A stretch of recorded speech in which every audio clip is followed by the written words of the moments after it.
Bonjour à toutes et à tous et bienvenue dans Pop News, épisode 13. Déjà l'épisode 13, je suis en compagnie d'Adrien. Salut Adrien. Salut Thomas, comment ça va?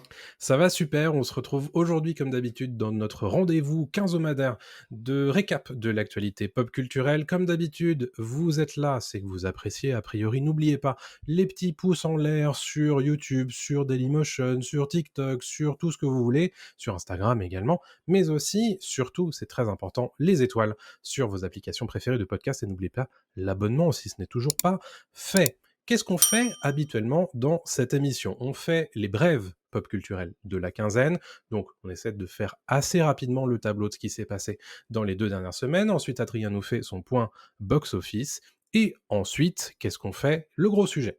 En général, il y a un gros sujet. Là, on en a 2. Le premier, c'est sur la fin du partage de comptes sur Netflix. On va voir que c'est quand même possible, mais bon, voilà, c'est peut-être un Mmh. peu plus compliqué. Et ensuite, la purge de contenu sur Disney+, qui est orchestrée en ce moment sur Disney+, on va en parler parce que, l'air de rien, c'est assez important pour la future tendance de tout ça. Enfin, je vous ferai mon radar des sorties à venir sur la quinzaine et on terminera avec nos recos, tout simplement.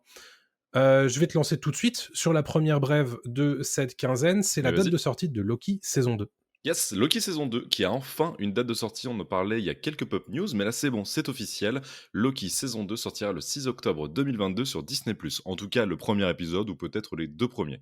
Ouais, Pour rappel, donc Loki, ça suit le personnage de Loki qu'on avait vu dans Avengers, dans Thor, etc., qui est joué par Tom Hiddleston. Et dans la série Loki, en fait, c'est son travail au sein de la TVA avec Mobius, qui lui est interprété par Owen Wilson. Donc on suivra la suite des aventures de Loki dans cette saison 2. Et je très rappelle, bien. 6 octobre 2022. À rythme hebdomadaire, bien évidemment, puisque c'est une Exactement. série importante pour Disney+. La suite, brièvement, on a appris le décès à 58 ans de Ray Stevenson, qui est un acteur que l'on connaît notamment puisqu'il jouait Volstagg dans les Thor Mhm. du MCU. Il a joué Punisher dans Punisher Warzone. Il a joué dans un film qui s'appelle du D'Alain côté Chabat. de... non, pas d'Alain Chabat, mais du côté de l'Inde plutôt. Et puis il était surtout connu pour, par exemple, Rome dans la série de HBO. Excellente série. Ouais, excellente série. Il était dans la saison 7 de Dexter. Voilà, qu'est-ce que j'ai oublié? Blackbeard dans Black Sails. Et on allait le voir très prochainement. On va toujours le voir, mais ce sera à titre posthume. Dans Ahsoka, la Mhm. série Disney Plus Star Wars, où il va jouer un personnage qui a un sabre laser d'une couleur très intéressante. Donc voilà, c'est Ray Stevenson qui nous quitte à un âge bien trop jeune, 58 ans. On continue avec Pedro Pascal qui s'est un petit peu épanché sur la façon dont sont tournées les séries de Star Wars Mandalorian, les saisons de Mandalorian, dans une table ronde organisée par The Hollywood Reporter avec d'autres acteurs, et il explique enfin, disons qu'il confirme Mhm. ce que tout le monde sait un petit peu tout bas, c'est que la plupart des scènes qui sont tournées désormais avec lui en Mandalorian, c'est pas lui à l'intérieur Que what? du costume. Voilà, on le savait déjà plus ou moins, mais c'est désormais confirmé. Il explique en fait que au tout début, il y a eu pas mal d'expérimentations pour savoir si c'était mieux que ce soit lui, si c'était pas mieux que ce soit lui, enfin, etc.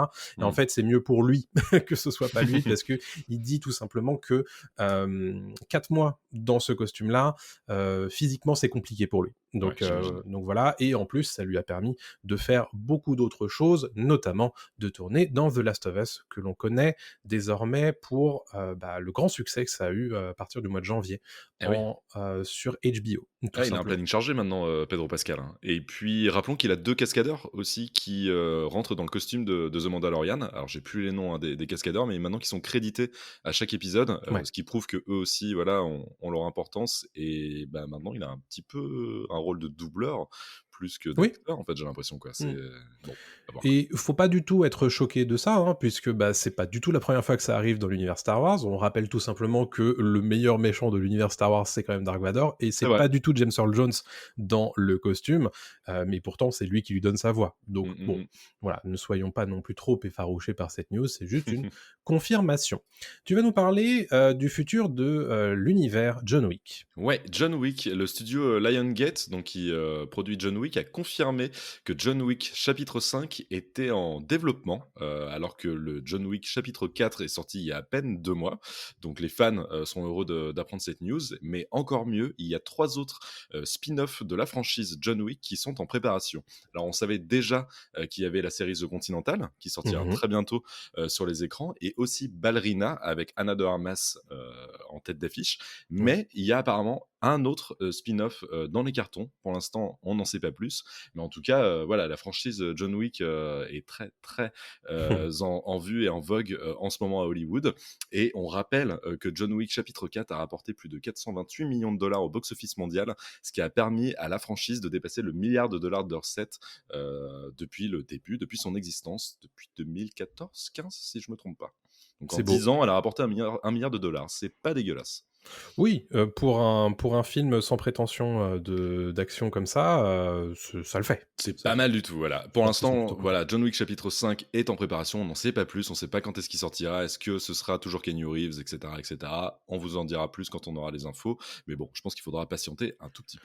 Exactement, passons à la suite avec The Last of Us justement dont on a parlé il y a quelques secondes. The Last of Us, il y a une, représentante de HBO qui a pris la parole qui s'appelle Francesca Orsi, qui est, la chef de tout ce qui est dramatique en fait, chez HBO donc bon, bah, c'est un peu le gros de ce que produit HBO, qui Mmh. s'est exprimée sur la suite de The Last of Us et qui a dit en réalité que les créateurs de la série, donc Neil Druckmann et Craig Mazin, sont très intéressés par, le fait en ce moment évidemment d'écrire la suite. Donc la saison 2 est déjà plus ou moins écrite, et bon, la grève des scénaristes, on ne sait pas exactement dans quelle mesure ça va retarder tout ça, Mmh. mais ils ont déjà évoqué l'idée de travailler sur une saison 3.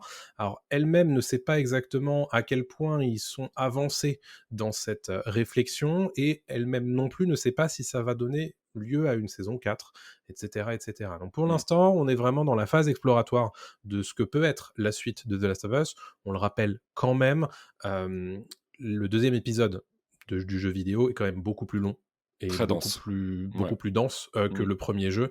Donc il est tout à fait possible qu'il faille plusieurs saisons pour l'adapter. Au moins 2, ce serait logique, au moins 2 saisons pour adapter ça, ce serait très bien. Une seule, ce Exactement. serait trop rushé, je pense. Ouais, Ouais. donc c'est pas du tout une garantie qu'il y aura une saison 3, hein, parce qu'il faut évidemment que la saison 2 fonctionne, mais voilà un petit peu où est-ce qu'on en est sur tout ça, sur The Last of Us. Il faut pas non plus être trop pressé hein, de voir la saison 2 de The Last of Us, parce que bon, bah, la grève des scénaristes, on en a parlé déjà il y a 15 jours. Mmh, mmh, mmh. Et on vous invite Voilà. d'ailleurs à écouter notre épisode spécial de Pop News qui revient sur la grève des scénaristes, si vous voulez tout savoir, sur le futur, en fait, des séries et des films, à venir parce que ça va être un peu compliqué pour beaucoup, beaucoup d'œuvres, pop culturelles, dans les mois à venir. Donc voilà, si vous voulez Exactement. vraiment, connaître sur le bout des doigts la problématique des scénaristes à Hollywood en ce moment, on vous invite à écouter Pop News. Tout à fait, c'est bah, dans l'épisode 12, tout simplement. Exactement, Et tout à fait. si vous voulez juste cet extrait-là, bah, vous allez sur YouTube ou sur Dailymotion, l'extrait qui fait 15 minutes à ce sujet, voilà, On vous résume tout. vous attend, tout simplement. Je vais te donner la parole avec Futurama, Ouais. qui annonce une nouvelle saison. Ouais, on s'y attendait, plus ou moins. C'était, une arlésienne, c'était, quelque chose, voilà, qui se murmurait, dans les couloirs. Mais ça y est, c'est officiel, Futurama aura une 11e saison après 10 ans d'absence. Donc c'est énorme, on s'y Ah attendait pas ouais. vraiment. Mais, pour rappel, donc Futurama, c'est la série, de Matt Groening et de David, X. Cohen, donc Matt Groening, créateur des Simpsons évidemment, et qui avait été diffusée, voilà, au début des années 2000 et qui revient donc là pour une 11e saison, en France sur Disney+. Mmh. On rappelle que toutes les saisons de Futurama sont dispo sur Disney+, et elle arrivera très bientôt cette nouvelle saison, puisqu'elle sera diffusée à partir du 24 juillet, avec un nouvel épisode chaque semaine. Évidemment, OK, le but de cette nouvelle saison, ça sera d'attirer un nouveau public qui ne connaît pas bien Futurama. sûr. La nouvelle génération a pas forcément grandi avec. Moi, j'ai adoré Futurama quand j'étais gosse, mais je Mmh. pense que, voilà, des collégiens, des lycéens ne connaissent pas forcément. Donc là, c'est Ouais. intéressant de s'adresser à un nouveau public, tout en gardant, la même patte, la même direction artistique, en gardant le même casting en VO. En France, on sait pas trop, c'était Donald Renew notamment qui doublait, Fry, le Mmh. héros de Futurama. On sait pas s'il revient, on aura sûrement des infos, très bientôt. Et puis, on a une petite précision au niveau du contenu de cette nouvelle saison. La satire de la société bah, sera un peu voilà, le point d'orgue de la série, et puis sera de nouveau au rendez-vous. Et il y a aussi des thèmes comme la pandémie, les crypto-monnaies et la cancel culture qui seront abordés. Donc, on imagine que ce sera très, très drôle. Et en tout cas, on l'espère. Tout un programme. Ouais. Très bien, donc Futurama, une nouvelle saison arrive très prochainement. Un truc qui arrive pas très prochainement pour le coup, c'est, un nouveau MMORPG dans l'univers du Seigneur des Anneaux. Ça a été annoncé, il y a quelques jours par Amazon Games et par, Embracer Group qui détient désormais, Middle-earth Enterprises, donc qui, détient tous les droits évidemment d'adaptation, de l'œuvre de Tolkien. Un nouveau MMORPG, pourquoi je dis nouveau? Parce qu'il y en a déjà un en fait, hein. Le Seigneur Mmh. des Anneaux Online existe depuis des années et voilà donc que Amazon Games annonce quelque chose, un petit peu de nouveauté, hein, tout simplement dans cet univers. Mmh. Bon, on ne sait pas exactement ce qu'il en est, hein, de quoi il s'agira, parce que c'est très tôt, hein. Ils viennent simplement de signer cet accord. C'est pas la première fois qu'Embracer et Amazon, signent, puisqu'ils ont déjà signé un deal autour, de la licence de Tomb Raider. Donc voilà, on ne sait pas trop à quoi s'attendre. On va quand même préciser que Amazon Games ont signé l'an dernier New World, qui est un MMORPG justement, et c'est un petit peu le premier jeu vidéo publié et édité par Amazon Games qui a reçu un petit peu son petit succès Mmh. d'estime et commercial. Donc peut-être qu'ils veulent insister du côté du MMORPG pour les gens qui ne savent pas ce que ça veut dire. C'est un jeu de rôle massivement multijoueur, voilà, qui se joue Genre du coup en ligne, World of Warcraft, par Guild Wars exemple. et cetera. Mmh, mmh, À mmh. l'époque, les gens qui ne savaient pas ce que ça voulait dire, appelaient ça un Meuporg. Meuporg. Voilà. Allez, voilà Nous sommes pour vieux, Thomas, nous sommes l'annonce. vieux. Nous sommes assez vieux, effectivement. Toujours dans un univers de fantasy. Parlons un petit peu de The Witcher. The Witcher, vous le savez, arrive, en juin prochain, fin juin prochain pour, une saison 3 qui sera divisée en 2 parties. Cette saison 3 sera la dernière avec Henry Cavill et il se trouve que la directrice de casting a, discuté avec, Deadline et a donné une petite information supplémentaire au sujet de la suite de cette série. Et cette suite, visiblement, elle avance pas mal, puisqu'elle nous annonce que la saison 4 et la saison 5 sont en réalité prévues, puisque la saison 5 va se tourner juste après la Mmh. saison 4. Donc vraisemblablement, Netflix y croit toujours, malgré le fait que son acteur principal s'en va. Bah, c'est pas mal et surtout, c'est la vraie annonce, c'est que, il y a la saison 5 qui est prévue alors que Netflix ne l'a toujours pas annoncé, quoi. Exactement. Donc pas mal. Donc, bon, peut-être qu'elle s'est fait un petit peu taper sur les Taper sur les doigts doigts, ouais. après cette information, mais écoute, voilà, c'est peut-être que elle a pas trop compris, mais bon, une directrice de casting, si les 2 saisons se tournent en même temps ou quasi, bon, on Oui peut quand même légitimement y croire. et puis c'est pas la n'importe quelle directrice de casting, elle a bossé sur Wednesday, elle a bossé sur plein de séries, donc elle sait ce qu'elle dit, c'est voilà. Je pense que quand elle sort une Exactement. info, elle sort une bonne info. Exactement.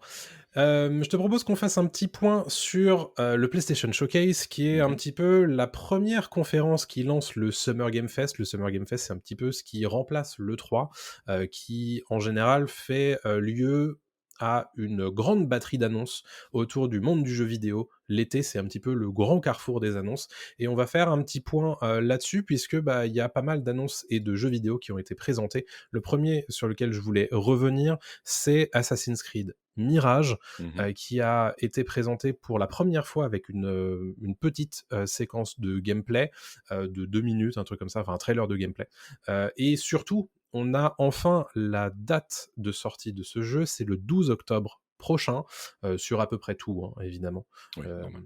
Normal, évidemment, Xbox Series, PS5, PC, etc. Bon, Ouais. Non, petit trailer sympa, petit trailer sympathique, qui revient, j'ai l'impression, aux bases, de ce qu'était Assassin's Creed à l'époque avec Altaïr dans le premier. Er Ça revient donc c'est Bagdad, hein, si je me trompe pas, c'est exactement. ça? Bagdad, donc une ville du Moyen-Orient et tout, c'est cool. Moi, j'aime bien, il y a un côté, retour aux origines de la franchise. Il y a un côté un peu fantastique aussi, on Mhm. voit un monstre à la fin du trailer, une espèce de chimère ou peut-être un djinn, voilà, quelque chose comme ça. Donc il y a un côté aussi, un peu mille et une nuits Ouais, qui a l'air développé. Franchement, pourquoi pas? Moi, j'ai un peu lâché la rampe hein, sur Assassin's Creed. Hein, je vais je pas te comprends. mentir. Depuis les nouveaux, depuis l'Égypte, c'était Origins, c'est ça? Ouais, J'ai fait Origins et après j'ai un peu lâché. J'ai pas fait celui en Grèce et j'ai touché vite fait celui en comment Valhalla, c'est ça? ouais, Donc voilà. Vraiment, c'est plus ma série de cœur. Je l'ai je aimé pendant comprends. très longtemps, mais j'ai vraiment lâché. Mais pourquoi pas revenir sur quelque chose de plus simple? J'ai l'impression qu'en fait, ils sont un peu oubliés, ils sont un peu éparpillés. Donc moi, je suis curieux. Je suis curieux. T'en penses quoi, toi? Ouais. Je suis assez intéressé, parce que j'ai l'impression qu'ils ont décidé de recentrer un petit peu le débat Mmh. sur, une ville. ce qui est quand même une bonne nouvelle parce que les jeux Assassin's Creed avaient tendance désormais à être toujours plus grands, et à aller un petit peu dans la surenchère et Ouais. peut-être que se recentrer sur quelque chose de plus, on va dire, facile, même si c'est pas vraiment le mot, ça les aidera peut-être à avoir un jeu qui se tient mieux et Mmh. qui dure peut-être pas, 150 heures, quoi. Exactement. Donc pourquoi pas? Assassin's Creed Mirage, du coup, c'est développé par Ubisoft, c'est toujours publié évidemment par, Ubisoft et ça sortira le 12 octobre prochain. Un jeu qu'on attend pas mal quand même, hein, pour la fin de l'année, c'est, Marvel Spider-Man 2, qui est la Mmh. suite, du jeu éponyme qui était sorti sur PS4 puis sur PS5 et qui avait donné lieu à un spin-off autour de Miles Morales. C'est désormais, le deuxième qui revient, on n'a toujours pas la date. C'est toujours prévu pour l'automne 2023, ça sortira sur PlayStation 5 en exclusivité. On a une longue séquence de gameplay qui donne un petit peu, on va dire, le même sentiment que précédemment, c'est-à-dire que c'est un jeu très blockbuster, Ouais. beaucoup d'action, qui ressemble beaucoup au précédent évidemment, mais qui ajoute désormais la possibilité d'aller et venir entre Miles Morales et Peter Parker. Peter Parker qui a l'air d'être un petit peu dans des bails sombres, puisque il est tout à fait vénomisé au Peter moment où on le Brosson, voit. comme on l'appelle, ouais. Peter Brosson, c'est ça. Non, il est pas très bien parce que, voilà, il a le costume de Venom comme on le voit dans le premier trailer de gameplay qui m'a pas chauffé des masses, je dois bien Mm. l'avouer. Je trouve que, bah, niveau graphique, il y a pas de gap, en tout Mm. cas, il y a pas de grosse différence, j'ai l'impression, avec le spin-off Miles Morales et puis au niveau des fights, j'ai cette mauvaise impression de voir des ennemis attendre qu'on les tape alors que, Ouais. ils devraient tous se jeter sur lui. Bon, ça a l'air un peu mou du genou dans l'idée, mais bon, moi, ça reste quand même ma petite claque, hein, Spider-Man sur PS4 à l'époque, j'avais adoré le fait de pouvoir parcourir New York comme ça, Mm. et puis les effets différents qu'on avait, que ce soit de Ouais. lumière, que ce soit même les fights étaient pas si mal, hein, c'était inspiré de Batman, mais c'était cool. Voilà, j'attends quand même quelque chose de plus poussé, parce que là, on est quand même à 4 ans depuis la sortie du premier, je crois. Ouais, ça doit être Donc, ça. ouais, à peu près. Donc, ouais, j'aimerais un jeu un peu plus poussé niveau gameplay, et même graphiquement, j'espère que ça sera un peu plus sympa que ce qu'on a vu, quoi. Parce que moi, ça m'a pas hypé. Moi, j'ai surtout une grosse question à son sujet, c'est comment tu fais pour renouveler un monde ouvert alors que c'est le même monde ouvert que précédemment, c'est-à-dire que c'est toujours Manhattan. Vraisemblablement, on va désormais un petit peu plus loin que juste Manhattan, puisqu'on voit des ponts, etc. Mais là, il est dans le Queens, Voilà. dans le premier, dans le trailer, ouais. Ce qui n'était pas le cas du coup précédemment, donc pourquoi pas. J'ai juste un peu peur qu'on y fasse la même chose et que ça Mmh. soit rempli de la même manière. Mmh. Voilà, je m'attends pas à ce que ça soit du niveau d'un Tears of the Kingdom pour Breath of the Wild. Très Non, clairement clairement pas. pas, c'est sûr et certain. Mais est-ce qu'on ira boire le café avec Tante May, dans le Queens? Est-ce que, voilà, on l'aidera à déménager? Peut-être, j'espère, hein, comme dans les films de Sam Raimi. Non, non, mais ouais, c'est le problème des mondes ouverts, hein, c'est toujours très C'est compliqué, ça. hein, de se renouveler. Écoute, on verra bien, c'est pour l'automne prochain sur PlayStation 5 exclusivement.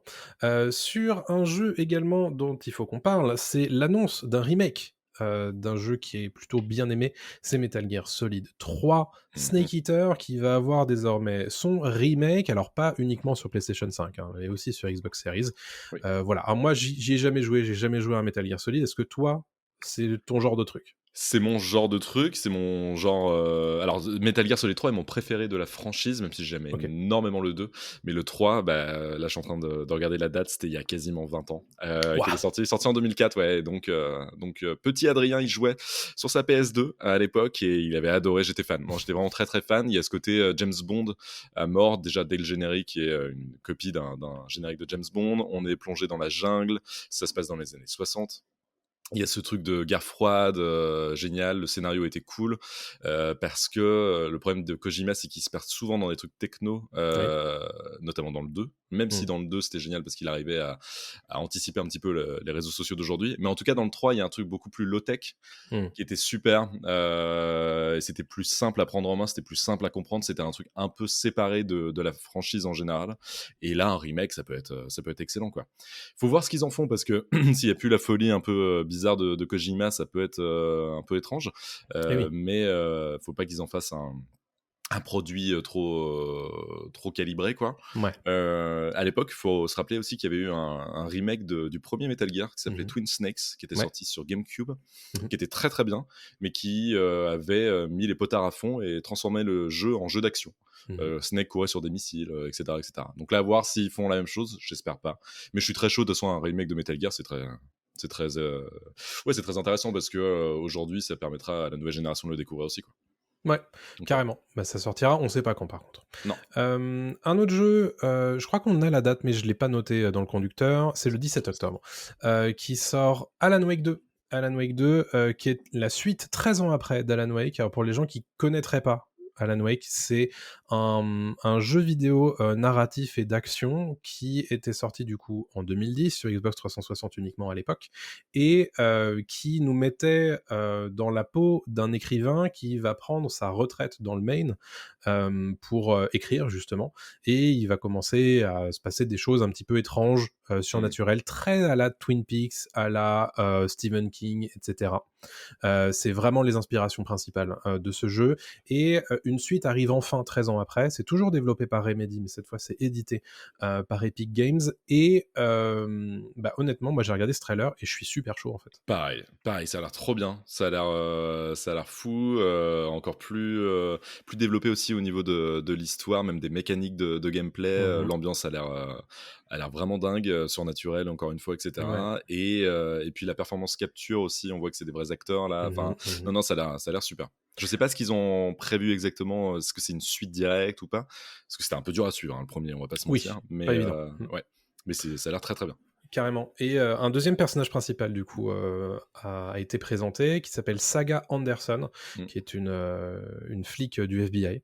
Et on jouera toujours aussi Alan Wake, bien sûr, mais ça a l'air de tout pousser un petit peu plus loin, tout Mmh, ça. mmh, mmh, mmh, Donc mmh. c'est vraiment, c'est devient une de mes grosses attentes de cette fin d'année.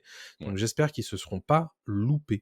Non, petite précision avant de passer à autre chose, c'est le fait que le jeu va sortir uniquement en dématérialisé. Il ne sortira Ouais, pas en support physique, ce qui est un petit peu dommage pour ceux qui veulent le posséder et le garder pour plus tard. Si jamais il est retiré des plateformes, bah, c'est il n'y ça, aura plus moyen de jouer à Alan Wake 2. Bon, c'est ça. voilà, c'est Mais un choix un peu étrange. le studio a Polémique, mais annoncé, étrange. a expliqué que, c'était, parce qu'ils voulaient que le jeu coûte, pas forcément plus cher, bon, c'est vrai que pour les collectionneurs, c'est toujours un peu dommage, Ouais, de pas avoir accès à ces jeux, en disque. Bon, c'est voilà. c'est comme ça. Mm. Je vais te redonner la parole tout simplement, puisque c'est l'heure de ton point box-office, tout simplement. Et oui, c'est parti. Alors, on va commencer par Les Gardiens de la Galaxie 3, qui continue de cartonner au box-office, qui vient de dépasser les 731 millions de dollars récoltés dans le monde entier, malgré la concurrence de Fast 10 et de La Petite Oui, Sirène, qui sont sortis il y a très peu de temps. Selon les prévisions, le film devrait terminer autour des 900 millions de dollars de recettes à la fin de sa carrière au cinéma. Donc, ce qui est pas mal du tout. Je rappelle que le budget du film est estimé à 200 millions de dollars, sans le marketing. bien sûr. Donc là, on est déjà à 730. Il est bien entré dans ses frais, il a bien Oui. dépassé toutes les espérances de Marvel. Pour rappel, le premier Gardien de la Galaxie qui était sorti en 2014 avait lui rapporté 771 millions de dollars dans le monde pour un OK. budget estimé à 170. Et sa suite, Les Gardiens de la Galaxie 2, avait généré 869 millions pour un coût de production de 200 millions. OK. Donc là, on se rend compte que Les Gardiens de la Galaxie 3 est vraiment un peu entre les deux. Il va arriver voilà, à se faire une place entre les Gardiens 1 et les Gardiens 3. Ce qui est bien. Ce qui est pas mal du tout, ce qui Mmh. était pas forcément, prévu selon les premières estimations. Donc là, on voit qu'il performe, très, très bien. Et je termine sur les gardiens en rappelant, bah, les entrées en France. Les gardiens 1 avaient fait 2,3 millions d'entrées en France. Les gardiens 2 avaient fait 3,1 millions d'entrées en France. Mmh. Et là, pour l'instant, les gardiens 3 fait 2,6 millions d'entrées en France. D'accord. Donc il est aussi exactement entre les 2 gardiens, entre le 1 et le 2, quoi. OK, il est dans la zone. Malgré la concurrence, c'est correct, hein? Et malgré la concurrence de Mario, de Phase 10, de gros blockbusters aussi qui sont juste à côté, quoi. Et l'érosion aussi, on va le rappeler quand même, hein, mais récente des derniers Marvel, au Bien sûr, box-office. bien sûr. Non, non, là franchement c'est une, très belle perf des gardiens et donc du MCU qu'on pensait un petit peu fatigué, finalement qui est toujours présent, quoi. Très cool. Je continue avec Phase 10. Mmh. Donc Fast 10 qui est sorti là, il y a une semaine en France. Fast 10 qui connaît un gros succès dans le monde, puisqu'il a déjà généré 507 millions de dollars en seulement 2 week-ends d'exploitation. D'après les analystes, il pourrait terminer à plus de 700 millions en fin de carrière. Donc c'est vraiment pas dégueu. En France, il a déjà fait 1,1 million d'entrées. Pas OK. mal aussi. Et je vais faire une petite liste de tous les Fast depuis leur sortie, Ah oui! en rappelant en fait chaque recette pour chaque Fast and Furious. Je Mmh. vais faire ça très vite. Fast and Furious 1, 207 millions de dollars. Fast and Furious 2, 236 millions de dollars. Fast and Furious Tokyo Drift, 159 millions de dollars. Fast and Furious 4, 363 millions de dollars. Et là, on commence à aller beaucoup plus haut. Ouais. Fast 5, 626 millions de dollars. Fast and Furious 6, 788 millions de dollars. Fast and Furious 7, 1,5 milliard de dollars. The Fate of the Furious, donc Fast and Furious 8, 1,2 milliard de dollars. Le spin-off Hobbs and Shaw, 759 millions de dollars. Et Fast and Furious 9, il avait rapporté plus de 700 millions de dollars au box-office. OK. Donc il y a une chute, on le voit quand même depuis Fast 7. Oui. Mais ça se maintient quand même toujours autour des 700 millions de dollars, ce qui n'est Mmh. pas dégueulasse. Et là, c'est ce qui est prévu pour Phase 10, selon les premières estimations. Donc, OK. il rentrera Ouais. pour l'instant. Ouais, donc c'est un début quand même un petit peu plus calmos Calmos que, que ce qui était prévu. ouais, Et voilà. Mais encore une fois, il y a de la concurrence aussi de tous les côtés. Donc, bien sûr. donc voilà. Donc c'est pas trop mal, ce qui n'est pas stellaire, mais c'est pas trop mal, quoi. OK. Bah, sachant qu'ils veulent en faire 2 derrière, bon, Ouais, voilà, ils ont c'est ce plutôt qui intérêt, quoi. Alors, il y en a un sûr, le Ouais. deuxième, c'est Vin Diesel qui l'a annoncé, c'est ce qu'on vous disait dans un autre Pop News. En tout cas, le 11 est quasiment sûr d'être fait, le 12 à voir, quoi. Ça sera en Ça fonction marche. des retours, quoi. OK. Je poursuis avec La Petite Sirène, qui vient à peine de sortir, donc on n'a pas tous les chiffres, mais on sait déjà que ça va être un grand succès de l'été, parce que il a déjà rapporté 164 millions de dollars dans le monde, dont 95 millions de dollars aux USA, lors de son premier week-end d'ouverture.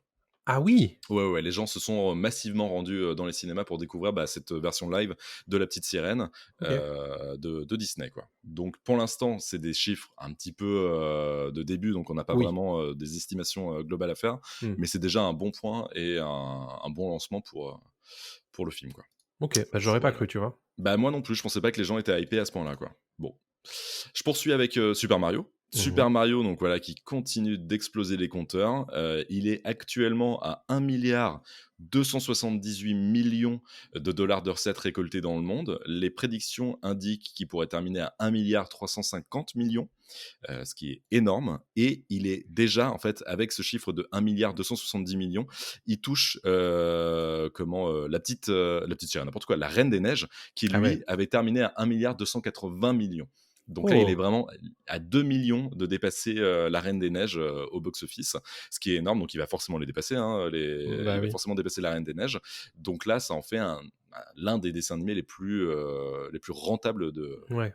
de tous les temps. En France, il cartonne aussi. C'est 6 895 000 entrées depuis sa sortie au cinéma. Donc, tout le monde s'est précipité pour découvrir les aventures de Mario, et ce qui va lancer, bien évidemment, une suite, voire même des spin-offs. C'est un peu ce qu'on disait dans C'est notre évident, critique ouais. de Super Mario dans Pop Tier, qu'on vous invite à écouter. On en a parlé la semaine dernière. Exactement. Et je termine sur une note un peu triste avec Donjons et Dragons, parce que le bilan final n'est pas très très bon pour le film tiré du jeu de rôle culte Donjons et Dragons. Le chiffre en fait de 93 millions de dollars récoltés aux États-Unis et 207 millions de dollars dans le monde, pour un budget de 150 millions de dollars, bah justement ça va pas suffire. En fait, voilà, on voit bien que c'est pas assez d'avoir fait 207 millions de dollars dans le monde avec un budget de 150 millions. Et Oui, ça, c'est sans compter le marketing, tout exactement. ce qui est pub, etc. Donc il y a très peu de chances qu'on voit une suite dans les années à venir, même si une série est apparemment en préparation Ouais. autour du jeu de rôle. Mais malheureusement, il n'y aura sûrement pas de suite pour le film, porté par Hugh Grant, Chris Pine et Michelle Rodriguez. C'est bien Voilà. dommage. Ouais. Je suis un peu déçu, je t'avoue. J'avais Moi bien aimé aussi. le film, Ouais, on a mais aimé bon, tous les deux. Ouais. c'est dommage. Bon, voilà, c'est comme ça. C'est Hollywood, qu'est-ce que je te dise. C'est la dure loi, hein, La évidemment, dure loi des chiffres. de tout Eh ça. ouais. En plus, le film, ils l'ont pas laissé mourir, hein, donc Non, ils l'ont bien supporté. Je pense qu'il a été mal marketé. Il y a eu une mauvaise communication. Peut-être, ouais. Mais c'est souvent le cas. Et le bouche à oreille a fonctionné, mais sûrement pas assez, quoi. Voilà. exactement. Bon, bah, écoute, merci beaucoup pour ce point box-office très complet et puis, Mais bah, de on rien, fera, évidemment le point dans 2 semaines, sur Fast 10, sur La Petite Sirène exactement. et cetera. C'est désormais l'heure des gros sujets Allons-y. et 1er gros sujet qu'on a sélectionné pour vous. Évidemment, vous n'êtes pas sans savoir puisque très certainement que vous aussi, vous êtes abonné à Netflix et vous avez reçu un mail un petit peu étrange, ces derniers jours pour vous dire que, bah, votre compte Netflix, il est à vous et pour les gens qui vivent dans votre foyer Hein, et hein. c'est tout. Qu'est-ce que ça veut dire? Ça fait des mois et des mois, voire des années que, Netflix veut arrêter, en fait, avec le partage de comptes, de sur la plateforme et ben voilà, ça y est, après, des périodes de tests en Nouvelle-Zélande, en Espagne, et cetera et ben voilà, ça y est, plusieurs centaines, enfin plusieurs dizaines de pays, ont vu déployer, bah, cette, fin en réalité, du partage de mots de passe. Alors, c'est plus compliqué que ça en réalité. Ce qui se passe, c'est que votre compte désormais va être lié à une IP, qui est donc votre adresse de chez vous, votre Mmh. adresse internet et les devices, les appareils qui se connectent à cette IP dans un délai de 30 jours de mémoire, C'est ça, c'est un heu, mois pile, exactement.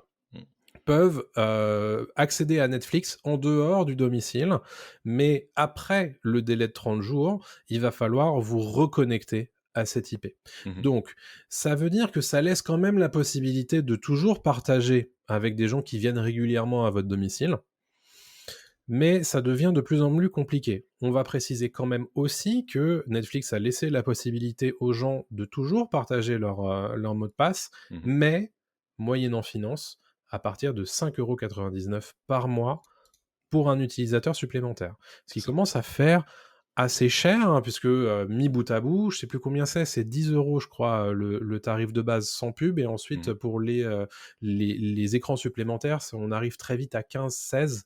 Donc ça commence à faire cher. L'objectif évidemment, c'est, que les gens créent eux-mêmes leur, compte personnel, qu'il soit pubé ou pas, hein, puisque c'est, à l'heure actuelle l'abonnement, l'offre la moins chère, c'est Netflix avec pub et combien c'est? C'est 7 € je crois? À peu près, je crois que c'est Ça doit ça, être ouais. ça. Tout à fait. Donc voilà, sachant qu'on a eu des chiffres récemment pour nous dire que, bah, cette offre-là, elle est quand même relativement utilisée. C'est-à-dire qu'il y a désormais 5 millions d'utilisateurs dans le monde, de Netflix qui sont avec l'offre avec pub, de Netflix.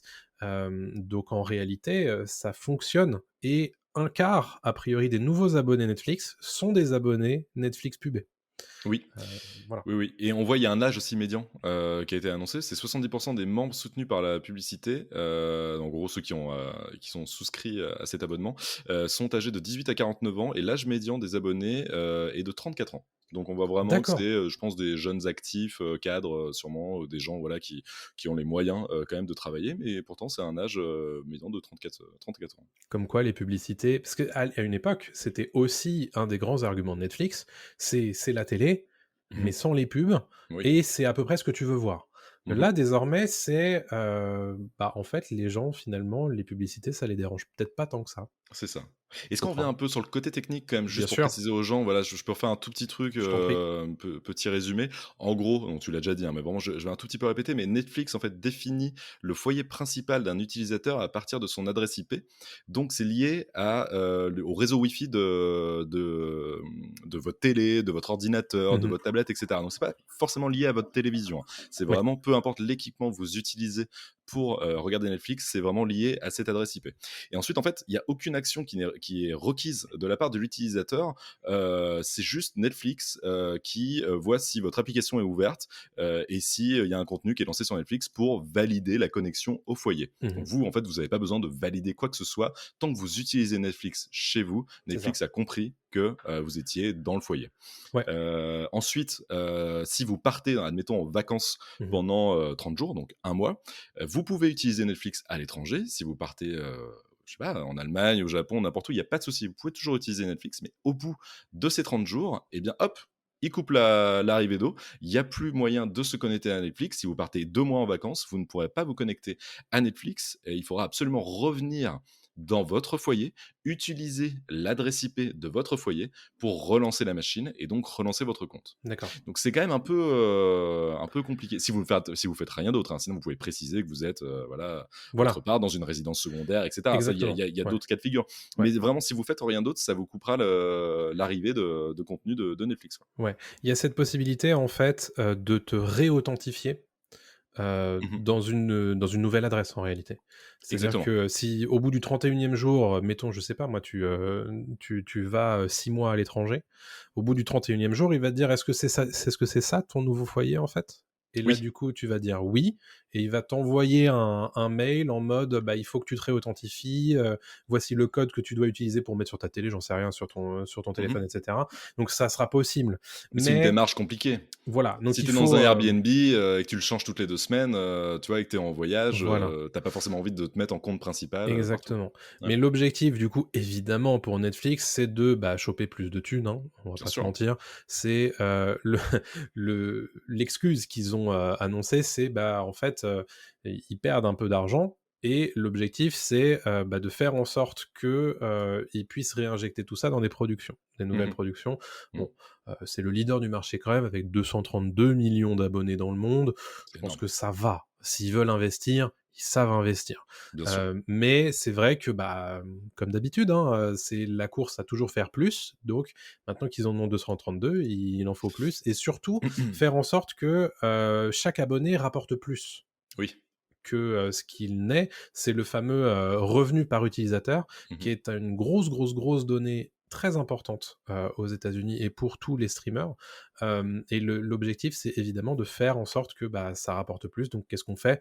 Bah, soit on les fait créer un nouvel abonnement, même si c'est l'abonnement pubé, bah, en réalité, c'est certes, 7 ou 8 $, mais vu que derrière tu génères de la pub, c'est Mmh. en réalité beaucoup plus, Bien sûr. que ce que ça vaut. Donc voilà, Ouais. c'est ça l'objectif. Bon, est-ce que toi parce que je sais qu'il y a des gens qui, sur Twitter, se sont dit: «Bon, bah, en fait, c'est bon, c'est fini, on va se remettre au téléchargement, machin». Est-ce que toi, c'est le genre de move qui est, en mesure de te faire changer tes habitudes? Non, parce que moi, le problème, c'est que, bah, on le fait, en fait, pour Pop News, pour Pop Tier. On est tellement là-dedans, dans la pop culture et dans le contenu, que moi, je paye mes abonnements, cher, Mmh. mais je me fais pas prêter de compte, en fait, de Netflix, de Disney+ ou quoi que ce soit. Ouais, J'en prête, mais je pareil. me fais pas prêter mes comptes. Donc je suis voilà, le débile qui paye tout et qui offre un peu, aux autres. Non, mais ça me fait plaisir aussi de le faire, donc il y a pas de Mmh. souci. Mais c'est vrai que maintenant, je pense que, c'est un move qui va me faire, enfin, en tout cas, dans mon entourage, il y a beaucoup de personnes qui vont sûrement faire des choix et qui vont sûrement arrêter, peut-être Netflix, arrêter d'autres plateformes et vont vraiment faire, bah, vont se dire: «Bon, bah, je vais préférer peut-être regarder Amazon Prime plutôt, Ouais. que Netflix». C'est juste que ce sera moins cher pour eux, mais c'est normal. Moi, de mon côté, non, je vais continuer à payer Netflix, même si je trouve que le contenu est quand même de moins en moins bon sur Netflix. En tout cas, moins en moins adapté à ce que j'aime. Ouais. Et puis, il y a d'autres plateformes que je commence à préférer, Apple+, notamment, Mmh. je trouve qu'ils proposent du contenu de qualité. Voilà, mais non, ça me fera pas bouger. Mais je comprends par contre totalement le move, que fait Netflix parce qu'ils ont atteint, un seuil maximal d'abonnés, en Amérique du Nord, ce qui est Mmh. vraiment leur, public cible et c'est très logique de leur part, de vouloir faire de l'argent de cette façon. Je pense que, on y arrive enfin, c'était sûr qu'on allait y arriver. Ouais. Ça a même mis, je pense, plus de temps que prévu. Je Mmh. pense que le covid a peut-être retardé tout ça, mais c'était prévu depuis très longtemps de leur part, c'est sûr et Ouais. certain, quoi. Bah, ils y sont La allés à communication est pas tâtons. folle par contre, je trouve. Bah, c'est-à-dire que, en fait, c'est toujours un peu bizarre quand un de tes gros arguments de vente et souvent que tu t'en es gargarisé sur les réseaux sociaux en mode: «Hey, Mmh. Netflix and chill, Mmh, mmh mh. t'inquiète, tu peux partager ton mot de passe et tout». Ouais. C'est toujours un petit peu étrange quand désormais c'est plus trop ça ta ligne et donc ça fait un peu bizarre et effectivement la communication je trouvais pas très, très claire. Moi le seul Non. mail que j'ai reçu, était un petit peu étrange. Il a C'est fallu que cryptique, hein, des j'aime. fois, hein. Ouais, Ouais, ouais, ouais. ouais. Et tu vois, c'est dire les choses sans trop les dire. C'est bon. Au bout d'un moment, assume en Et fait. puis la com de Netflix sur les réseaux sociaux, c'est: «Eh, tu vu, on est trop potes, hein, moi c'est Néné, je m'appelle Netflix et tout». Par contre, là, il y a pas un message, tu sais, Bah genre en oui. mode, «Tiens, en fait, mon copain, je vais te faire Ouais. payer un peu plus». Ils doivent être Là, bien bizarrement, il y a embêtés. plus personne. Bah oui, oui, Bah oui. oui, donc ça me fait un peu doucement rire, hein, ce côté, on est potes, mais lâche quand même beaucoup de sous, hein, parce que Ouais. sinon, je sais D'ailleurs, pas, ouais. Amazon Prime s'en est, bien amusé, Mmh. sur les réseaux sociaux en mode, bah, qui peut accéder à Amazon Prime? Bah, tous les gens qui ont tes mots de passe. Bon, alors C'est de bonne honnêtement, guerre, c'est de bonne guerre. on va pas se mentir, d'ici quelques années, ils feront la même chose, hein. Évidemment, évidemment. C'est un petit peu la direction vers laquelle, toutes les plateformes vont aller. C'est juste que Netflix, c'est la plus avancée de toutes puisque, bah, c'est Mmh. celle qui est arrivée au plafond, c'est le leader du marché. Bien Il sûr. faut quand même qu'ils continuent à développer un petit peu plus, à développer leurs revenus évidemment. C'est une entreprise qui est cotée en bourse, donc évidemment qu'il faut qu'ils fassent plus à chaque fois. Mais, voilà, il n'est pas du tout inenvisageable que Disney+ le fasse, d'ici quelques années, Amazon Prime le fasse d'ici quelques années, et cetera, et cetera. Je suis Donc entièrement d'accord. Entièrement d'accord. Donc à voir, ce que les gens voilà, penseront là dans les prochaines semaines et on verra les chiffres, on vous en parlera, on vous ouais. dira, Et si ça a été un bon vraisemblablement, investissement ou ils ont pas. pas très, très peur.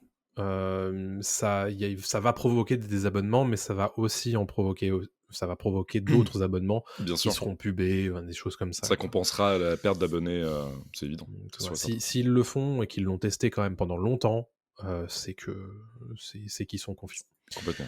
Passons au deuxième gros sujet qu'on a choisi pour vous, peut-être un petit peu plus rapide que Netflix, c'est Disney+, qui a enclenché le mode purge, tout simplement, hein. Non, mais c'est clair, hein. C'est ça, ouais, ouais. L'objectif pour eux, bah, ça va être d'annuler, enfin d'enlever de la plateforme un certain nombre de productions, pourtant qu'ils ont faites avec de grands deniers, de la plateforme, parce que ça leur coûte trop cher de les mettre à disposition. Alors ça concerne un certain nombre, de productions, on va dire, high profile, bah, qu'ils ont beaucoup porté, d'un point de vue marketing. Je pense à Y le dernier homme, surtout à Willow, Mmh. à Artemis Fowl aussi, des choses comme ça. Tout ça, c'est des films, des séries, des documentaires, la liste est assez longue, hein. Il y a Ouais, plus d'une ouais, ouais. trentaine de productions et dont certaines qui étaient aussi d'ailleurs des productions exclusive et qu'on a mis en avant au moment du lancement de Disney+, histoire de dire ça c'est vraiment un truc qu'on va suivre, on va faire plusieurs saisons, etc. C'est notre gros truc. Bon, je pense à Willow par exemple, qui était le truc de fin d'année sur Disney+. Bien On sûr. lui a laissé même pas 6 mois et au final, hop, on Il y a plus personne. débranche, Ouais. on enlève. Donc dans le cas de la plupart de ces shows, en réalité, ça ne sera plus possible de les voir nulle part.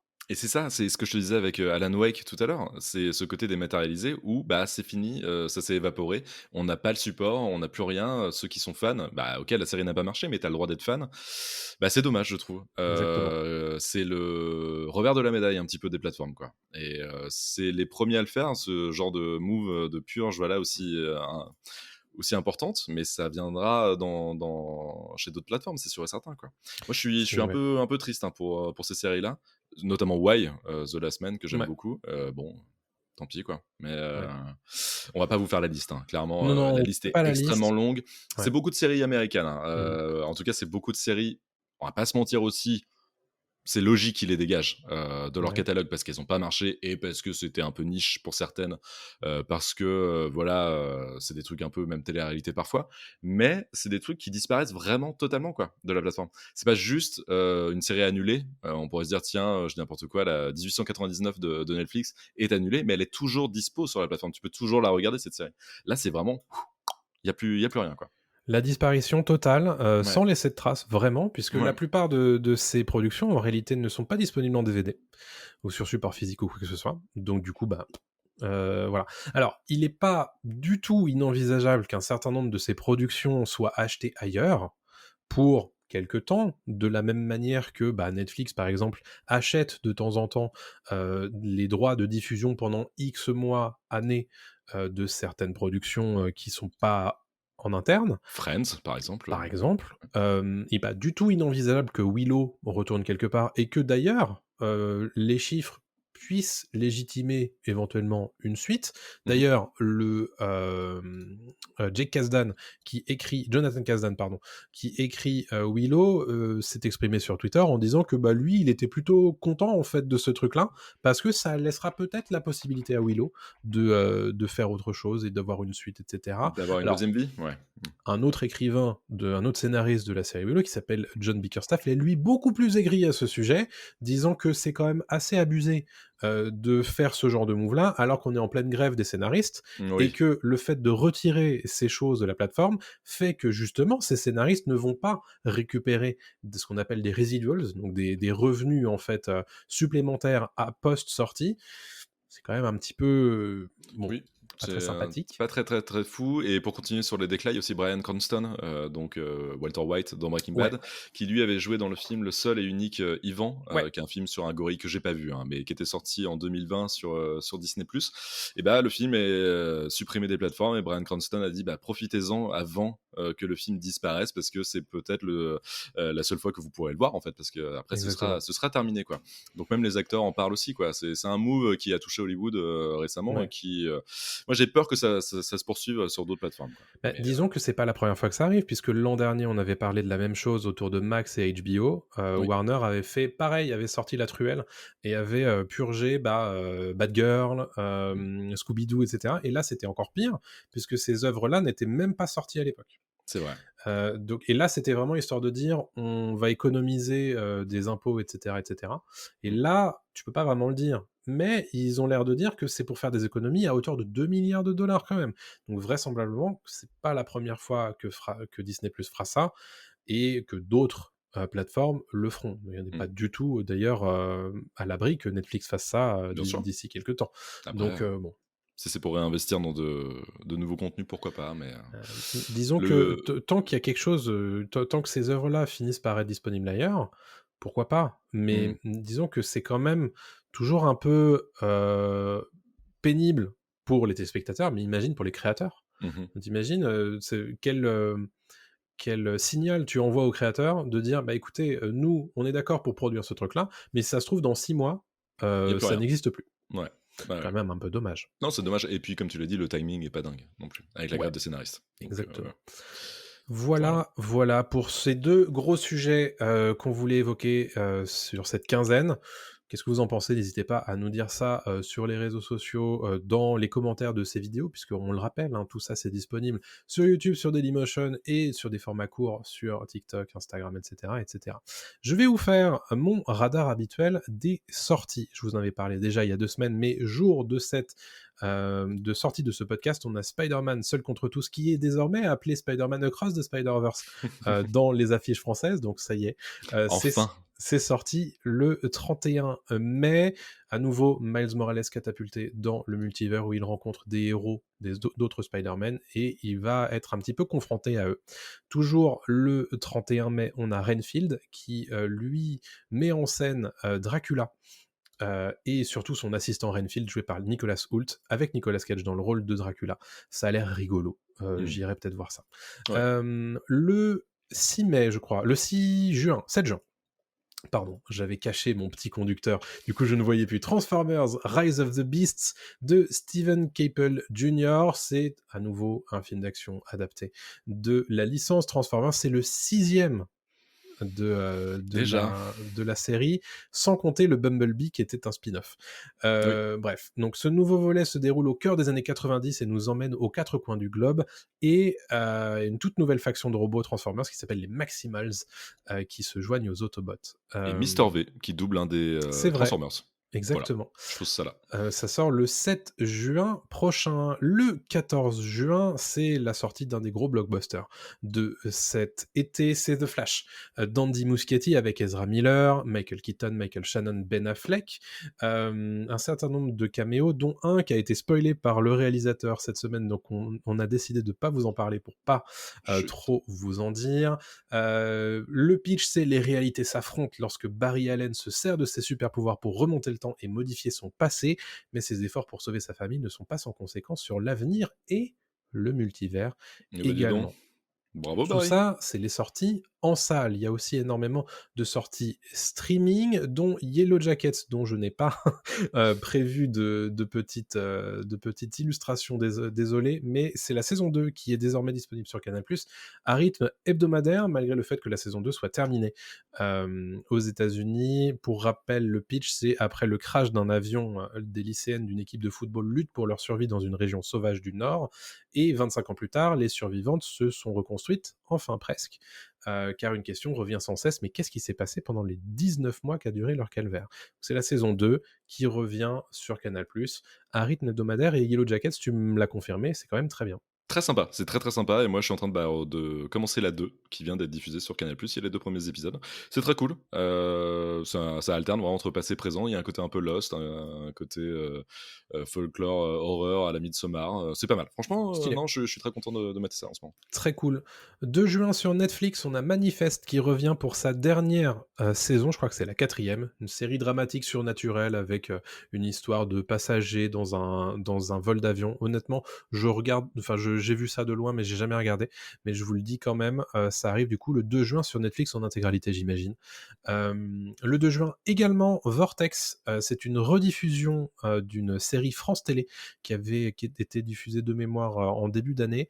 Mmh. C'est sur Netflix, c'est une série d'enquête science-fiction avec Thomas Sisley, et de mémoire, ça avait été plutôt bien reçu à l'époque de sa diffusion sur France Télé, donc ça arrive sur Netflix. Le 7 juin, on a Saint X, qui est une série dramatique qui arrive sur Disney+, avec Alicia Debnam-Carey, que vous connaissez pour The 100 et pour Fear the Walking Dead. La série raconte comment la mort mystérieuse d'une jeune femme pendant des vacances idylliques dans les Caraïbes crée un effet boule de neige qui finit par mettre sa sœur en quête de réponse, également en danger. Pourquoi pas? Oui. Pourquoi pas, ça s'appelle Saint-X, c'est sur Disney+. Le 10 juin, c'est le retour de Rick et Morty pour une saison 6 sur Netflix. Je vous fais pas le pitch, hein, vous connaissez Rick et Morty. SF et comédie, et puis doublage un peu azimuté. Et très bonne saison, au Voilà. passage. Ouais. Ah oui, parce qu'elle était déjà disponible ailleurs, c'est ça? Elle est disponible sur, Adult Swim, dans le pass Warner de Amazon Prime. Voilà, ok, Voilà. donc ça arrive sur Netflix. Le 10 juin, le 14 juin, on a The Full Monty, la série. Et oui, puisque 25 ans après, Disney Plus a décidé de raconter ce qui se passe pour les héros de The Full Monty dans Sheffield. Donc ils sont un petit peu dans une espèce d'économie en berne, et ils essaient de trouver des manières inventives et absurdes de s'en sortir. Évidemment, on imagine bien que ça va réveiller certaines choses qu'ils avaient fait dans le film précédemment, il y a 25 ans. Ça sort le 14 juin. Le 16 juin, on a Tyler Rake 2, qui est un film d'action avec Chris Hemsworth. La suite, en réalité, le film s'appelait pas Tyler Rake en France, mais Extraction. Et là, désormais, la suite s'appelle Tyler Rake 2. C'est un film d'action qui a l'air assez dingo. Moi, j'en ai Oui. vu un plan séquence assez malade au cinéma, et ça rend plutôt bien quand même. Avec un point enflammé, c'est ça? Ouais, Ouais. Mmh. ouais. Ah, très, Voilà. très bien. Pour pas trop se prendre la tête, mais voilà, ça a l'air pas mal. Le 16 juin. Et toujours le 16 juin, c'est la dernière sélection que je vous ai faite pour ça. C'est Stanley. Stanley, c'est un documentaire qui va sortir sur Disney Plus le 16 juin, qui est dédié du coup au grand créateur des comics Marvel et socle du MCU, hein, puisqu'on l'a vu énormément aux manettes. C'est basé beaucoup sur des archives personnelles et des interviews de lui. Ça a l'air assez cool, honnêtement. Mmh. Donc moi, je vais regarder ça. C'est le 16 juin et c'est la fin de mon radar des sorties. Merci beaucoup. Là, il y a plein, plein de choses à regarder en juin, là. Ouais, Ouais, c'est cool, hein. et fin juin, ça va aussi s'accélérer, mais on en reparlera du coup dans 2 semaines Yes. sur Pop News. Voilà. Alors, écoute, j'ai envie de te proposer de faire quelques recommandations. Allons-y. J'ai envie de te faire commencer en réalité. Bah, pas de souci, pas de souci. Puisque tu veux nous parler de Succession saison 4 qui s'est terminée à l'heure où on enregistre aujourd'hui. Et aujourd'hui, je l'ai regardé ce matin, le dernier épisode de Succession, saison 4. C'est toujours dur de regarder, la fin Ouais, d'une série qu'on aime moi beaucoup, j'aime pas. Succession. Non, c'est toujours un peu, Ouais. amer, mais en même temps, on a très envie de savoir ce qui va se passer. Encore plus Succession, va succéder Ah, Logan Roy? Logan Roy, bon, je Ouais. répète, je résume très vite, la série Succession, c'est un mania des médias. C'est l'équivalent de Rupert Murdoch, en fiction. Rupert Murdoch qui est celui qui détient Fox News, toutes Mmh. les grands journaux aux États-Unis et cetera, voilà. Et Succession, c'est l'histoire d'une famille, qui se déchire pour savoir qui va prendre la suite, du papa, lorsque, il lâchera le business, quoi. Mmh. Donc on suit notamment trois enfants, l'aîné, la fille entre deux, et puis le plus jeune. Et là, la saison 4, c'est vraiment... on ramène tout le monde, tous ceux qu'on a vus dans les trois premières saisons, et puis on les fait s'affronter, entre guillemets, quoi. C'est un Donc couteau tiré, super, quoi. c'est un couteau tiré, vraiment un couteau Mmh. tiré. Moi j'avais adoré la 1, la 2, la 3 m'avait un petit peu déçu, et puis là la Mmh. 4 remonte tout, c'est vraiment peut-être ma saison préférée de la série. Ça fait 4 ans, Succession, 5 ans que ça existe, Ouais. c'était lancé en 2019, c'est ça? Et là la saison finale ne déçoit pas du tout, ils savent quand s'arrêter. L'acting est incroyable, la réalisation est folle, il y a un épisode qui est dingue, un peu tourné comme si c'était un épisode en live. Ouais. Ils sont tous au top, l'histoire est super parce que jusqu'au bout, jusqu'au dernier épisode, t'as envie d'avoir les réponses, t'as envie de savoir, et en même temps t'as pas envie parce que tu les adores, ces persos-là. Donc non, c'est une excellente série, c'est une grande série, de toute façon tout le monde le dit, hein, je suis pas le premier, et puis c'est très compliqué de parler de Succession en 2 secondes, il y a tellement de choses, tellement Ouais. de strates. C'est une sorte de comédie, mais ça en est pas vraiment Ouais. une, c'est une tragédie drôle en fait. Ouais. C'est vraiment une tragédie, hein, c'est triste, hein, il y a des personnages vraiment, on est triste pour eux, et en même temps il y a des vannes dans chaque épisode. Donc ouais, non, non, c'est une grande série que je conseille à tout le monde, évidemment, un peu shakespearienne dans l'idée, Mmh. et qui marquera vraiment son temps, quoi. Enfin, c'est sûr et certain qu'on n'aura pas une aussi grande série dans les années à venir, quoi.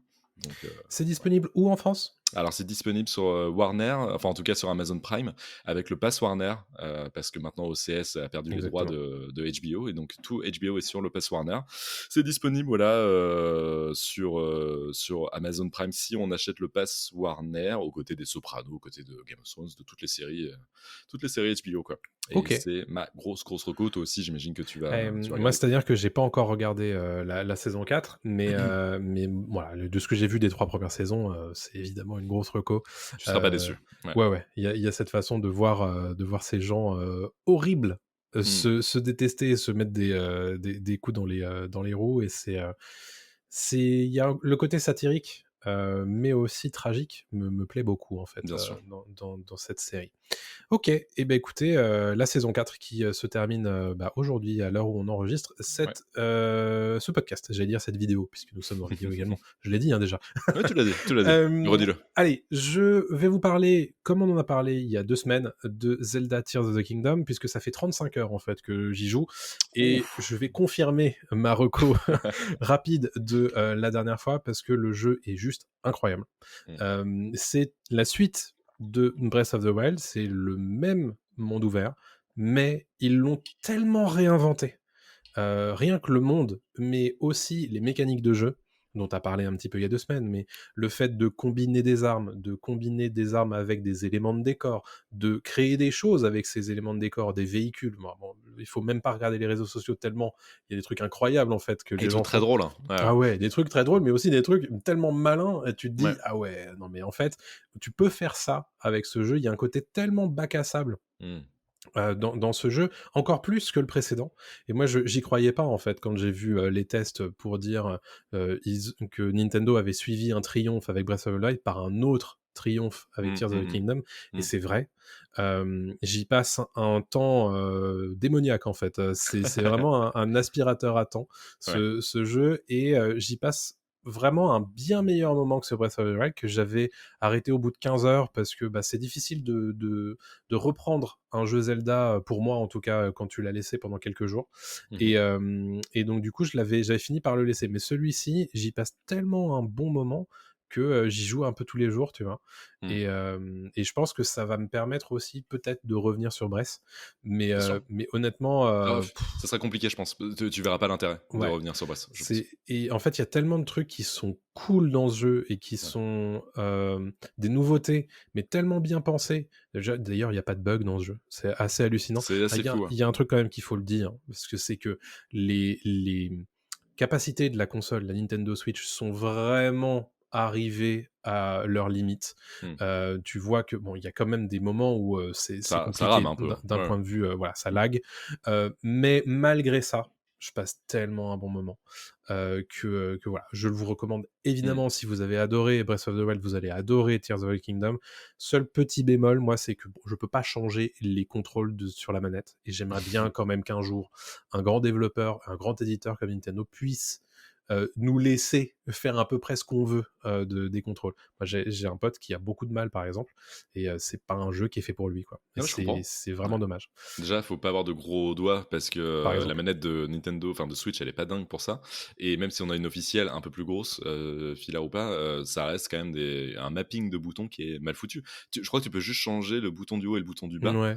Et Ce c'est qui tout en change rien fait. en Ce qui réalité. change rien parce que techniquement, tu vas quand même galérer à sauter et courir en même temps. Ouais, Moi, c'est vraiment la question de tu ne peux pas courir et sauter en même temps simplement en fait dans le jeu. c'est C'est ça. quand même une base C'est normalement un de peu tout jeu de dommage. plateforme quoi. Ouais. C'est dommage. Je te rejoins évidemment totalement. Moi, j'ai une autre façon de le découvrir ce jeu, c'est que je le picore. Ouais. Mais alors vraiment, c'est l'apéro pour moi à chaque fois. Je sais Mmh. pas pourquoi, alors que le premier, je l'avais complètement comme toi pris en main Ah et ouais. j'avais jamais lâché. Mais là, Mmh. celui-là, je fais petite partie de 2 heures, 3 heures, et puis je le lâche. Non, je le lâche et je fais Ouais, pendant 2-3 jours, je vais pas y jouer. Mais en même temps, j'ai passé un très bon moment et j'ai envie, limite, qu'il me dure des mois et des mois. je comprends. Tu vois, j'ai envie de prendre du plaisir à ce jeu. Je Ouais. sais qu'en fait, il est tellement dense et c'est vertigineux, hein. C'est un jeu Ah ouais, vertigineux c'est hallucinant. dans le bon sens, Mmh. dans le sens où vraiment, on fait waouh, il y a tellement de possibilités, tellement de mécaniques, je sais pas, même de distance à parcourir Ouais. que c'est monstrueux quoi. Puis il y a Mais je te tellement de rejoins trucs à totalement, c'est faire, fou. enfin, c'est un truc Bien de fou. sûr. Et alors, faut pas le considérer comme un 1.5, hein. C'est Non. vraiment un 2. Certes, le Ouais, moteur ouais. graphique est le même. Certes, le monde est similaire, mais il est très différent et Mmh. il y a tellement de choses à faire, et Ils tellement ont de trouvé plein modifications. de petites façons, en fait, de réinventer ce monde. Tu vois, c'est à ça que je faisais référence tout à l'heure quand on parlait de Marvel Spider-Man 2. Mmh. C'est que je m'attends pas à ce que eux ils réussissent à Mmh. renouveler leur monde ouvert comme Tears of the Kingdom l'a fait Non, pour non. Breath of the Wild. Parce qu'il y a ce côté, eux ils ont trouvé des manières. Bon, déjà, il y a tout l'univers dans les cieux, mais aussi tout l'univers en sous-sol. Oui. Et aussi sur toute la map qui était déjà disponible sur Breath of the Wild, qui a été vraiment renouvelée. Enfin bref, je pourrais en parler beaucoup, mais honnêtement, voilà, je vais m'arrêter là. C'est une grosse reco Ouais, sur Nintendo Switch. C'est une exclusivité et ça a fait déjà un carton absolu. En 3 jours, ils ont fait 10 millions de ventes. Bon, exactement. voilà, Parce ils que n'ont pas spécialement Hogwarts besoin de gens. Legacy a mis 2 semaines, à faire. Ouais, 2 ou 3 semaines. Donc bon, c'est, voilà. La ça messe est va. dite. C'est bon, ils ont plié le game. Allez, dernière petite reco et après on s'arrête pour aujourd'hui. Ouais. Tu veux nous parler de Silo, la Ouais, série sur Apple rapidement. TV+.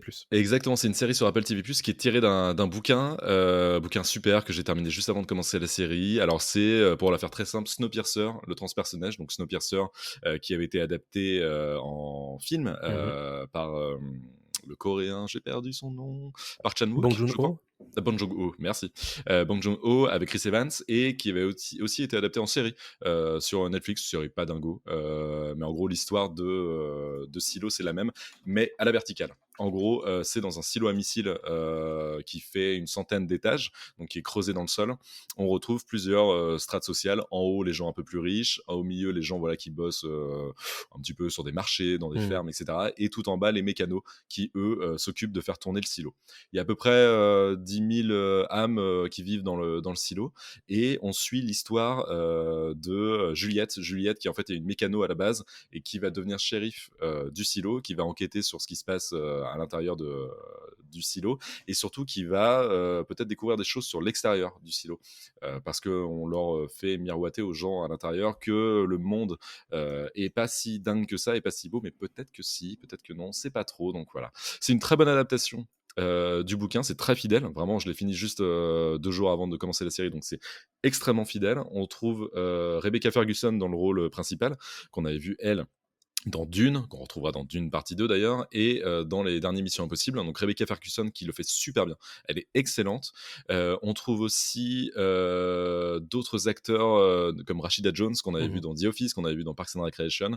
Donc voilà, c'est vraiment des très bons acteurs, c'est super bien réalisé.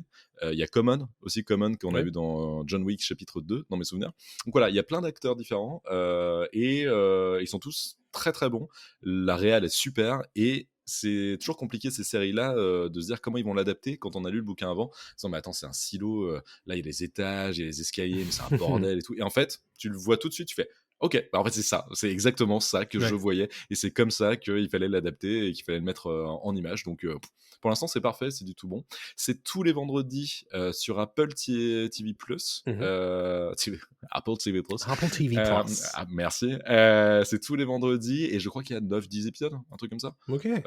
Donc pour l'instant, il y en a 5 qui ont été diffusés. Ça se terminera à la fin du mois de juin 2023. OK. Et Apple j'ai dit, TV+, disponible dans Canal+, hein, pour info, je le exactement. rappelle. Mais voilà, OK, bah, écoute, Silo, c'est validé, En par bouquin Adrien. et en série.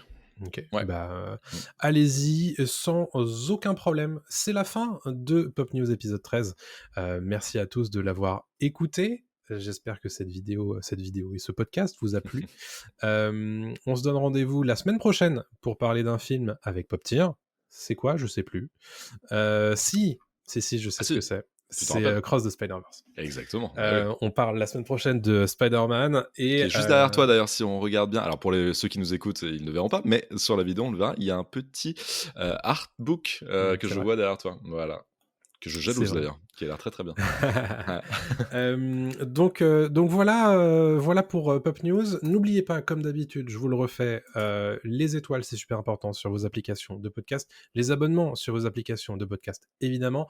Et puis pour rester en contact, les réseaux sociaux, on est sur Twitter, Instagram, TikTok, Dailymotion, YouTube pour tout ce qui est vidéo. Je crois que j'ai rien oublié. Non. N'oubliez pas évidemment de nous follow là-dessus, puisque bah, les petits formats et les extraits, ça peut-être vous intéresser en vidéo également. Merci Adrien pour ce podcast et puis à très bientôt tout le monde. Salut à tous. Salut Thomas.